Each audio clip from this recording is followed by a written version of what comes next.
नमस्कार, स्वागत है आपका। आप देख रहे हैं ग्राउंड रिपोर्ट। आपके साथ मैं हूं शबाब। दिन भर क्या घटा प्रदेश में खास, हम आपको बताएंगे अगले आधे घंटे में। पहलगाम में हुए आतंकी हमले के बाद भारत सरकार लगातार सख्त कदम उठा रही है। लगातार पाकिस्तान के खिलाफ भारत सरकार की कूटनीतिक जो बातें हैं उससे पाकिस्तान डरा हुआ है। पहलगाम में पर्यटकों के हमले के मामले में भारत के सख्त तेवर से पाकिस्तान डर के नजर आ रहा है। पहलगाम हमले के बाद चीन से पाकिस्तान समर्थन मांग रहा है। चीन ने पाकिस्तान को सौंपी है PL-15 मिसाइलें। तनाव के बीच तत्काल मिसाइलों की डिलीवरी हुई है और हमले की आशंका के बीच चीन की शरण में पाकिस्तान है। बड़ी खबर है इस वक्त आपके टीवी स्क्रीन पर। आशिक मीर हमारे साथ, हमारे सहयोगी जम्मू से सीधे जुड़ गए हैं। आशिक, क्या जानकारी है इस खबर से रिलेटेड? देखिए, बिल्कुल जिस तरह से पूरी जम्मू कश्मीर में आतंकवाद पर प्रचंड प्रहार चल रहा है, तो इसी के चलते कई जगहों पर एंटी ऑपरेशन जो है इस समय जारी है। खासतौर पर अगर हम पहलगाम के बसजीरा इलाके की बात करें, जहां पर आतंकी घटना घटी थी और इस आतंकी घटना में 26 मासूम लोगों की जानें चली गई और उसके बाद जो है कहीं न कहीं अब लगातार एंटी टेरर ऑपरेशन में जो है तेजी लाई जा रही है। फिलहाल लगातार इन कार्रवाइयों में 8 ऐसे आतंकी है जिनके घरों को जो है सुरक्षा बलों ने नष्ट किया है और कई सारे OCWs को भी जो है गिरफ्तार किया गया है। साथ ही साथ उनसे काफी रिकवरी भी हुई है। चाहे हम आर्म्स एम्यूनिशन की बात करें या इंफॉर्मेशन रिलेटेड जो बात होती है, तो उनसे पता चला है कि किस तरह से वो लश्कर तैयबा आतंकी संगठन के टच में थे, जिनकी वजह से वो यहाँ पर आतंक फैलाने की कोशिश कर रहे थे। फिलहाल अगर हम बात करें, पूरे जम्मू कश्मीर में हाई अलर्ट घोषित किया गया है। साथ साथ जितने भी सीमावर्ती इलाके हैं वहां पर सेना की बढ़ोतरी जो है वो बढ़ा दी गई है और लगातार ट्रूप्स जो है LOC की तरफ मूवमेंट कर रहे हैं, क्योंकि कहीं ना कहीं अब ऐसा लग रहा है कि पाकिस्तानी सेना को भी ये लगने लगा है, साथ साथ पाकिस्तानी सरकार को भी लगने लगा है कि अब भारत जो है एक्शन प्लान में नजर आ रहा है। हालांकि पाकिस्तान की तरफ से कई बार ये कोशिश की गई है कि वो भारत के साथ ताल्लुकात जो है अब बेहतर बनाने की कोशिश करेगा, लेकिन लगातार जिस तरह से पहलगाम हमले के बाद भारत की तरफ से रणनीति तैयार की गई है, इससे साफ तौर पर पता चल रहा है कि भारत अब बात करने के मूड में नहीं है बल्कि एक्शन करने के मूड में है। ठीक है, बहुत शुक्रिया मीर साहब इस पूरी जानकारी के लिए। आप नजर बनाए रखिए, खबर पर आगे जो अपडेट्स होंगे फिर लौटेंगे आपके पास। अगली खबर आपको लखीमपुर खीरी से बताएंगे, जहां पर मुख्यमंत्री योगी आदित्यनाथ का दौरा रहा। वहां पर उन्होंने मंच से संबोधित करते हुए कहा कि आज का भारत किसी से डरता नहीं है और जो जिस भाषा में जवाब चाहता है उसको उस भाषा में जवाब दिया जाएगा। उन्होंने कहा कि अगर कोई भारत को छेड़ता है तो फिर भारत छोड़ता नहीं है। आतंकवाद के खिलाफ जीरो टॉलरेंस नीति है। सभ्य समाज में आतंक की कोई जगह नहीं है। सुरक्षा में सेंध नहीं लगने दी जाएगी और देश अब तेजी के साथ तरक्की कर रहा है। भारत में अराजकता की कोई जगह नहीं है और जो जिस भाषा में समझेगा उसे उस भाषा में समझाया जाएगा। तो मुख्यमंत्री अजय हमारे साथ, हमारे सहयोगी इस खबर पर सीधे वहां से जुड़ गए हैं। अजय, मुख्यमंत्री योगी आदित्यनाथ ने दो टूक अल्फाजों में पाकिस्तान को चेतावनी दे दी। देखिए, आपको बता दें कि मुख्यमंत्री योगी आदित्यनाथ लखीमपुर पहुंचे थे, जहां पर उन्होंने पाकिस्तान को ललकारते हुए कहा कि अगर जो भाषा में समझेगा मैं उस भाषा में उसको समझाऊंगा। लेकिन मुख्यमंत्री योगी आदित्यनाथ ने कहा कि अगर कोई भारत की तरफ आंख उठाकर भी देखेगा तो उसको उस भाषा में जवाब दिया जाएगा। हालांकि CM योगी आदित्यनाथ ने कहा कि अब नया भारत बन चुका है और नया भारत जो है अब पाकिस्तान को जवाब देने के लिए तैयार है। वही मुख्यमंत्री योगी आदित्यनाथ ने कहा कि अगर कोई सुरक्षा में सेंध लगाता है तो उसको कतई बख्शा नहीं जाएगा। जैसे कि देश अब तेजी से आगे बढ़ रहा है और इसी को देखते हुए भारत में अराजकता का कोई भी जगह नहीं है, लेकिन अगर कोई भारत की तरफ आंख उठाकर देखता है तो उसको उसी भाषा में जवाब दिया जाएगा। हालांकि जो भी भाषा समझेगा उस भाषा में उसको जवाब दिया जाएगा।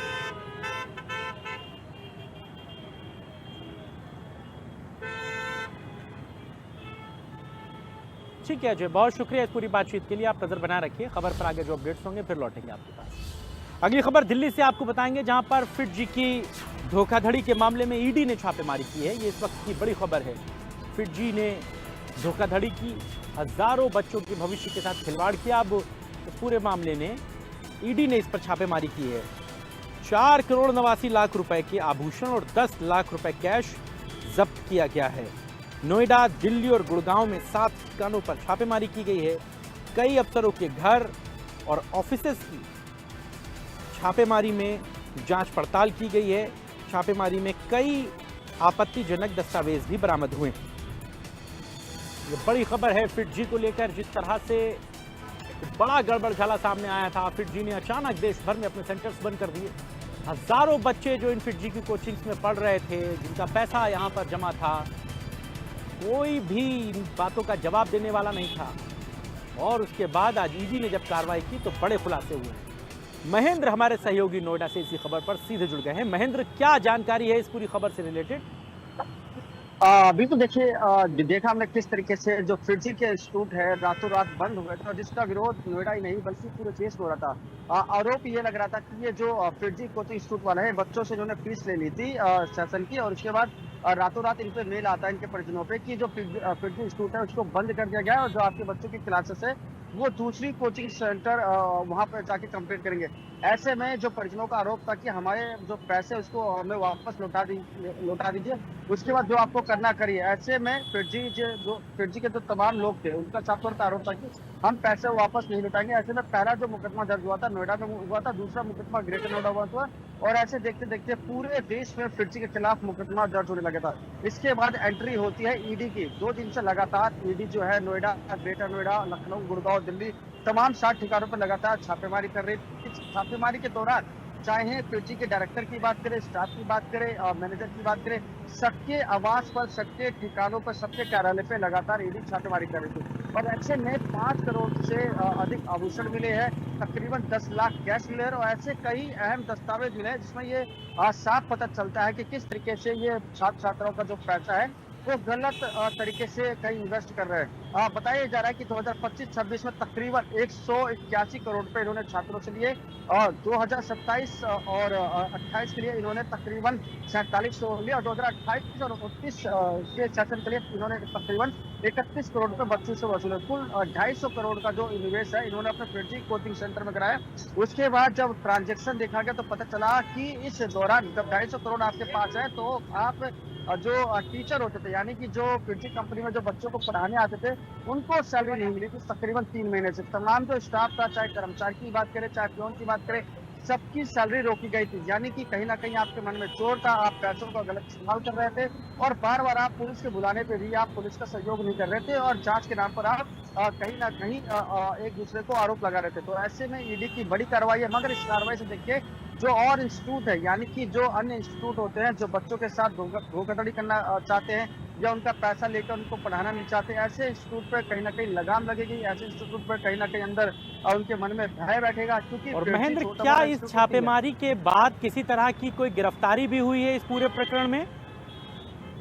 देखिए, अभी इसमें किसी तरह की कोई गिरफ्तारी नहीं हुई है, क्योंकि जो रिकवरी हुई है इसमें ये पता चलता है कि अब इनको नोटिस भेजा जाएगा, बाकायदा बुलाया जाएगा। जो सूत्र बता रहे हैं कि सोमवार को जो डायरेक्टर है DK गोयल, उनको ईडी बुला सकती है पूछताछ के लिए, और जो अन्य स्टाफ के लोग हैं उनको भी बुला सकती है पूछताछ के लिए। दूसरी तरफ देखिए, नोएडा पुलिस ने भी इनकी कमर तोड़ी थी। तमाम इनके जो बैंक खाते थे उसको फ्रीज किया था, उसमें भी कई अनियमितताएं बरती गई थी। तमाम जो ऐसे पैसे हैं जो बच्चे से जो अभिभावक से लेते थे और अन्य जो फॉर्म होती है उसमें लगाते हो, ये पहली दफा नहीं है। ऐसे पूरे देश में ना जाने कितने दर्जनों इंस्टीट्यूट होंगे, कॉलेज होंगे जो बच्चों से पैसा तो ले लेते हैं, मगर जब एजुकेशन की बात आती है, शिक्षा की बात आती है, तो उसमें कहीं ना कहीं अभिभावक और बच्चों को गुमराह किया जाता है। तो ईडी की इस कार्रवाई पे कहीं ना कहीं ऐसे इंस्टीट्यूट पर लगाम लगेगा। ऐसे डायरेक्टर के अंदर खौफ जरूर पैदा होगा जो बच्चों से पैसा तो ले लेते हैं, मगर जब बात आती है शिक्षा देने की तो कहीं ना कहीं उनको भटकना पड़ता। जी ठीक है महेंद्र, बहुत शुक्रिया इस पूरी बातचीत के लिए। आप नजर बनाए रखिए खबर पर, आगे जो भी अपडेट्स रहेंगे फिर लौटेंगे। ग्रेट नोएडा के बाद अब आपको खबर बताएंगे बरेली से, जहां पर बरेली डेवलपमेंट अथॉरिटी यानी कि BDA का बुलडोजर आज जमकर गरजा। अवैध अतिक्रमण के नाम पर आज मकानों को तोड़ा गया, व्यापारियों के साथ नोकझोंक हुई, और फिलहाल पुलिस ने किसी तरह मामले को शांत कराया। बरेली के इज्जत नगर का ये पूरा मामला है, जहां पर बीडीए की बड़ी कार्रवाई हुई और अवैध बिल्डिंग पर ये बुलडोजर चलाया गया। ये बड़ी खबर है इस वक्त आपके टीवी स्क्रीन पर। बरेली में बीडीए की बड़ी कार्रवाई हुई है, अवैध बिल्डिंग पर ये बुलडोजर चला है। व्यापारियों और बीडीए के कर्मचारियों के बीच, बीडीए के वीसी के बीच नोकझोंक हुई। फिलहाल मौके पे भारी संख्या में पुलिस बल तैनात था। पुलिस ने मामले को शांत कराया। आलोक हमारे सहयोगी पूरी खबर बता रहे हैं। आलोक, क्या जानकारी है इस मामले में? हम मौके पे मौजूद हैं, आप पीछे देख सकते हैं भारी पुलिस बल तैनात है और लगातार बुलडोजर है वो चल रहे हैं। बिल्डिंग पूरी तरह से धराशायी हो चुकी है। आपको बता दें कि ये मामला 2 साल पहले का है। एक यहाँ पर भाजपा नेता हैं, उन्होंने बिल्डिंग को खरीद कर जो किराएदार थे वो इसमें साजिश से उनके खिलाफ मुकदमा चला था। मुकदमा हारने के बाद उस लोग इसका दोबारा से निर्माण करा रहे थे, जिसको बीडीए ने उनको 25/7/2024 को नोटिस दिया था, लेकिन फिर भी ये लगातार इसका निर्माण कराते रहे। फिर दिसंबर 24 में बीडीए द्वारा जब्तीकरण के आदेश दिए गए थे और इसके बाद लगातार नोटिस और इसका आदान प्रदान होता रहा। आज इसी के क्रम में यहाँ के बरेली के जो व्यापार मंडल के पदाधिकारी हैं जो बीडीए ऑफिस पहुंचे थे, उन्होंने बीडीए में जो यहाँ के उपाध्यक्ष हैं आईएएस नीता नंदनी, उनके साथ उनकी नोकझोंक हुई थी। वो लोग धरने पे बैठ गए। बीडीए ऑफिस में कई मशक्कत से पुलिस ने पहुंचकर पूरा मामला वहाँ पर शांत कराया था। तभी से लग रहा था कि बीडीए कुछ ना कुछ अब बड़ा करेगा, लेकिन 4 बजे का आसपास, 3:30 बजे के आसपास बीडीए का पूरा अमला 10 जेसीबी के साथ और पेट्रोल लोडर के साथ यहाँ पे पहुंच गया और उन्होंने देखते 1 घंटे के अंदर ही पूरी बिल्डिंग को धराशायी कर दिया। ठीक है, आप नज़र बना रखिए, आगे की जो कार्रवाई होंगी उस पर हम आपसे अपडेट फिर लेंगे। बहुत शुक्रिया आलोक इस पूरी जानकारी के लिए। बरेली के बाद मेरठ की खबर, जहां पर लव जिहाद का एक मामला सामने आया है। यहां पर एक विशेष समुदाय के युवक ने हिंदू लड़की का एमएमएस बना लिया। बताया जा रहा है कि इस न्यूड वीडियो के जरिए ये लड़की को पिछले कई दिनों से धमकी दे रहा था। फिलहाल पुलिस ने आरोपी को गिरफ्तार कर लिया है। मेरठ का ये मामला है, एक तरफा मोहब्बत का पूरा मंजर समझ में आता है। लड़के ने लड़की को अपने प्यार के जाल में फंसाया, फिर उसके बाद उसे धोखा देकर उसका एमएमएस बना लिया और लगातार वो एमएमएस वायरल करने की लड़की को धमकी दे रहा था। पिछले कई दिनों से लड़की परेशान थी। इस बात की शिकायत पुलिस को की गई। पुलिस ने इस पूरे मामले में ट्रैप बिछाया और उस लड़के को आखिरकार गिरफ्तार कर लिया। मेरठ का ये पूरा मामला है। मेरठ से ये बड़ी खबर आपको बता रहे हैं। पंकज हमारे सहयोगी पूरी खबर बता रहे हैं। पंकज, क्या है पूरी जानकारी खबर में? जी बिल्कुल बता दूं, मेरठ के थाना मेडिकल क्षेत्र का मामला है, जहां पर का मामला सामने आया है, जहां एक अपने आप को हिंदू युवक बताता रहा, लेकिन जब उसकी सच्चाई खुली तो उसका नाम हुसैन था और उसकी बात जब जो उसकी प्रेमिका यानी कि जिसको उसने अपने जाल में फंसा रखा था उसको पता चली तो उसने उसका विरोध किया। लेकिन उससे पहले जो प्रेमी था, जो हुसैन था, जो लगातार अपना हिंदू नाम उसको बताता था, उसके द्वारा एक एमएमएस बना लिया था और लगातार लड़की को वायरल करने की धमकी दे रहा था। लेकिन लड़की ने हिम्मत दिखाते हुए सारा मामला अपने परिवार को बताया और परिवार ने इसकी शिकायत थाने में की और थाने में शिकायत करने के बाद जो हुसैन नाम का जो व्यक्ति था उसे गिरफ्तार कर लिया है, उससे पूछताछ की जा रही है। वहीं उसका जो मोबाइल है वो पुलिस जांच के लिए, उसमें पुलिस जो है जांच कर रही है और पुलिस मोबाइल के अंदर देख रही है क्या इसी लड़की को इसके द्वारा फैलाया फुसलाया गया था या किसी और अन्य लड़की के साथ भी इस तरह का कृत्य इसके द्वारा किया गया था। जी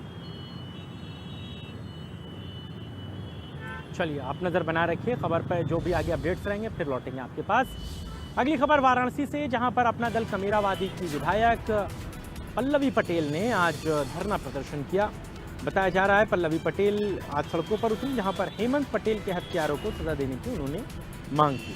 फिलहाल पुलिस ने प्रदर्शनकारियों को रास्ते में ही रोका। पीएम के संसदीय कार्यालय की तरफ ये सभी प्रदर्शनकारी जा रहे थे। आतंकी हमले से छात्र की हत्या की तुलना की गई।